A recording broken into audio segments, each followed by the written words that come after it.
Welcome back, everyone. It is Friday, and that means we have another blog dropped. So if you want to know what you've got to do next week to ace the events as much as possible, and if there's anything you need to hoard for the week ahead, then join me in this video.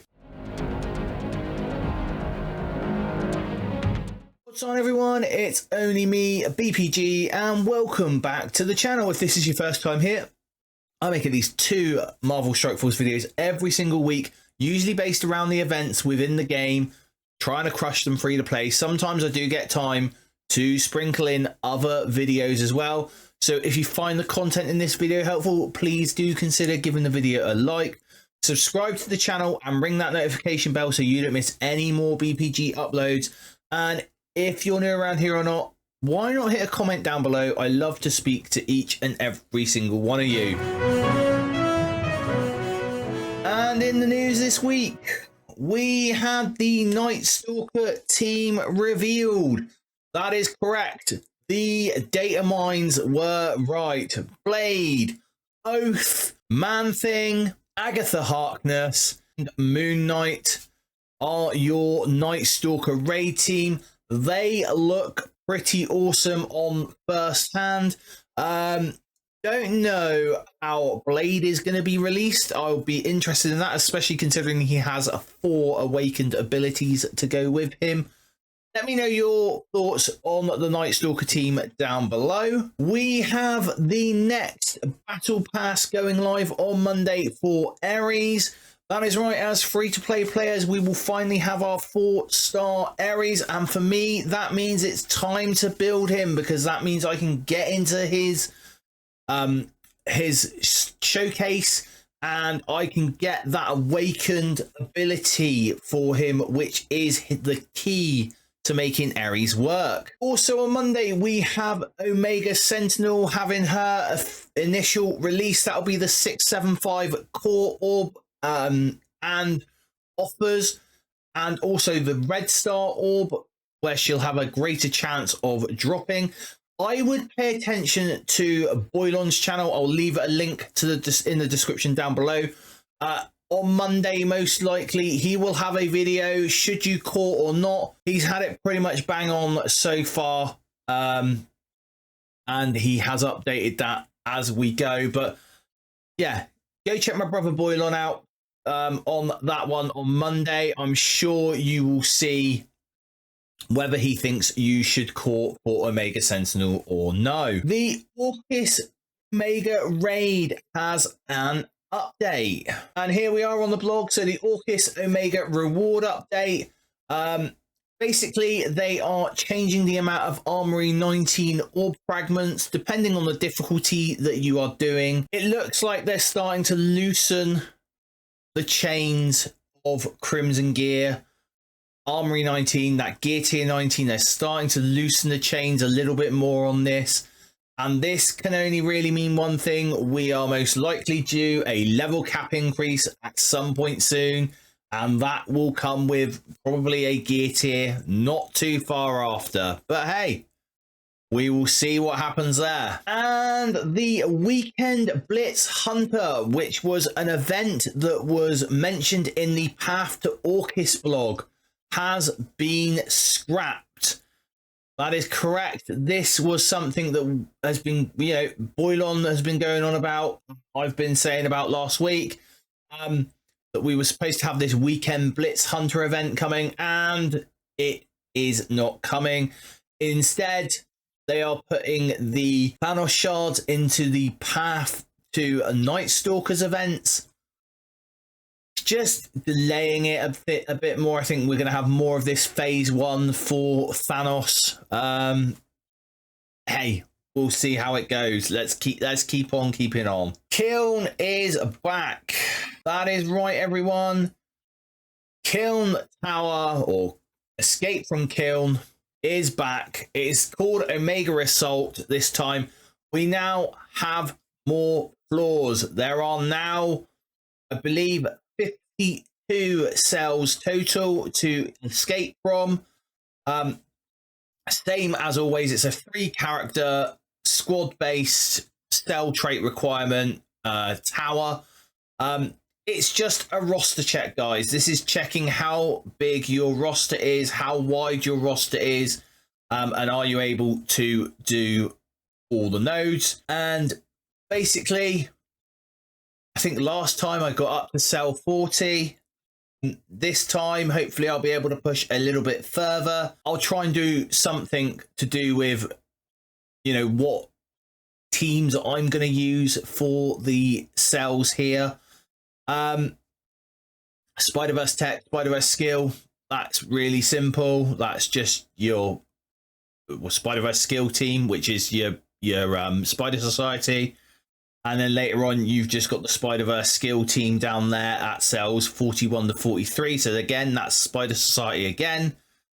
But note the cells 47 to 49 and 50 to 52. Again, this had all been data mined, but Orcus or Alpha Flight at gear tier 18, and Orcus or Annihilators at gear tier 19. So that is definite that cells 50 to 52.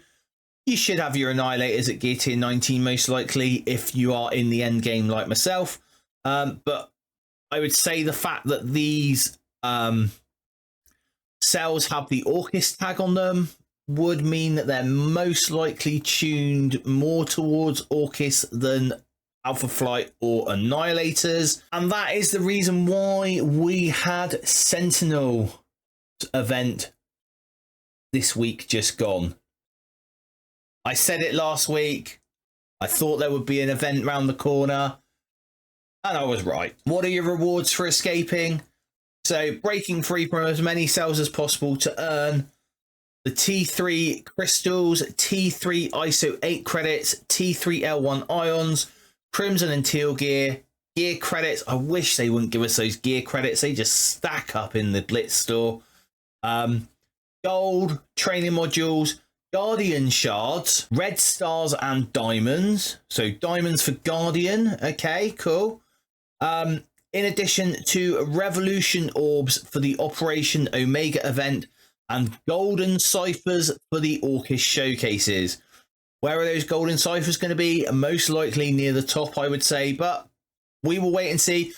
Come back Monday to the video that I'll post on Monday where we will break down the events in full, and I'll try and put something in Monday's video to do with this Omega Assault tower. And so we have Autumn Revolution week 2. That'll be finished on Monday. Where should you be if you have followed all my advice? So we started the week at 217,150 points. We showed that on Monday with the Dark Future event, the Fall of the Mutants, S-Day, the Alpha Assault, daily free claims, the Friday free claim, which has now been confirmed as 9,000 points. That should mean our total on Monday is 434,760 points. That will take you all the way to milestone 33. Again, Monday, I will show you that this math all maths out and works out completely right. And milestone 33 means by now, or by Monday, you will have had at least 50 gore shards. Hopefully that has either got you the unlock of gore if you haven't opened many gore shards, or it is if you're brand new to the game and you've just come in this month, you will be halfway towards unlocking gore for the Annihilators. Next week we should pick up the rest of those shards as well. And what events do we have for the Autumn Revolution, you know, week 3? We have Operation Omega. This is going to start on the 23rd of September. That's Monday 2024 at 2 p.m. PDT or 10 p.m. BST if you're like me in the UK. It is an 8-day event, so don't get confused. They have an 8-day event this week. It's going to finish on the 1st of October at 2 p.m. PDT or 10 p.m. BST. Mutant Rebellion. Again, this is the associated web milestone to Operation Omega. So it will run from the 23rd of September to the 1st of October. So that 8-day milestone, same as Operation Omega. Also on Monday, we have the Dark Future. That is right, the Dark Future week 3. is going to start on Monday, the 23rd of September. It will be a 5-day event again. So that will start on Monday at 2 p.m. PDT or 10 p.m. BST if you're like me in the UK, and will run all the way through to the 28th of September at 2 p.m. PDT or 10 p.m. BST. And Mercenary Mayhem is next week's Quick Rumble. It's going to start on Friday, the 27th of September at 2 p.m. PDT or 10 p.m. BST. So when the blog goes live. And this Quick Rumble, you are going to earn extra points for using your Mercs for Money characters. Now, they are farmable. Hopefully, you've got them to 7 stars by now. If you haven't, it's going to take you a little bit longer to get those points. But, you know, who doesn't love blitzing? Okay, so we will look at Mutant Rebellion, which is the web milestone first. And in this web milestone, you are going to be looking to earn Thanos Annihilator Orb Fragments. Now, these, I believe, will come from 2 places. One is your daily missions. We are getting 1,500 every single day from your daily missions, your arena mission. The other place we are getting them from is the arena rank rewards. In this milestone, there are 30,000 Operation Omega milestone points going towards the main milestone. And there are 8,000 Revolution Orb Fragments. There are also 50,000 total Sentinel Cores. Now, if you want to get those 50,000 total Sentinel Cores, you are going to have to max this milestone out. So your to-do list to max the milestone this week is to place in the top 50 of your arena shard. I know that might be hard. I think realistically for everyone, milestone 8 at 78,000 will be where you're aiming for. So that obviously doesn't require you to have a top 50 arena placement. And I will work that out in Monday's video for you all. Operation Omega. There are only 2 free-to-play inputs in this event, which is to earn the Revolution Orb Fragments and to play 1 raid battle with Orcus. So that is any member of your Orcus team. Just play 1 raid battle. It's going to get you 10,000 points. At the moment, the only reasonable free-to-play total I can come up with is 48,000.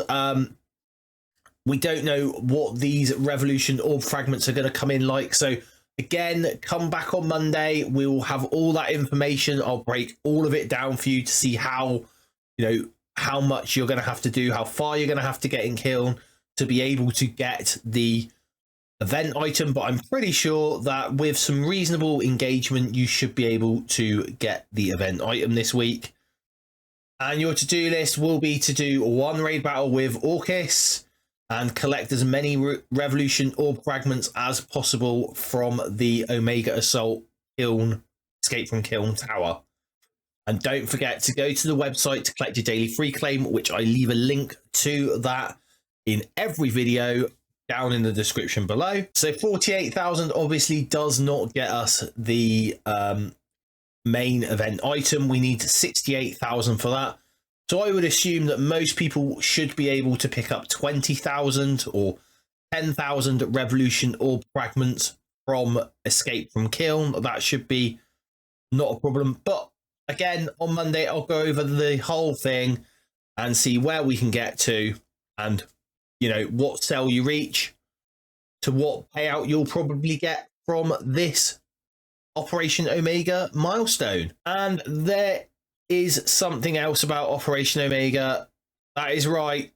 It is every 2 weeks. It is time for another leaderboard. This time we have diamonds for Omega Sentinel. Surprise, surprise, it's the newest character that gets their diamonds. Just do as well as you can, guys. There's some nice, if you can get within the top 10,000, that's getting you some T3 ISO 8 credits, some T3 L1 ions. That's giving you some good progress towards Dark Dimension 8 and getting your characters ready for that. And now, just time for my final thoughts as always. It's a pretty easy week of events. Nothing to hoard this week, which is quite nice. I would, however, think about maybe start hoarding some form of energy. Probably campaign energy, if anything, because we've just had an ISO 8 event. I would start thinking about hoarding campaign energy. Pay real close attention to Boydon's Discord, link below for that with his data mines, where he will have the latest information on the upcoming events next week. Nothing to hoard this week at all. I hope you all do well in Kyln Tower on Monday. Like I said, Monday I'll break all that down for you guys and have a list of teams that I'm going to use for Kyln Tower. And until next time, everyone, stay positive.